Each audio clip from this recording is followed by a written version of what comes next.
Hi, I'm Dairyfrance, and today we'll see why sometimes we cannot undo paste command in Photoshop.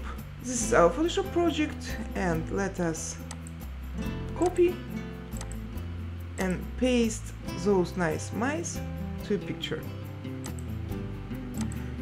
If you decide right now to delete them to undo the paste, there is no problem.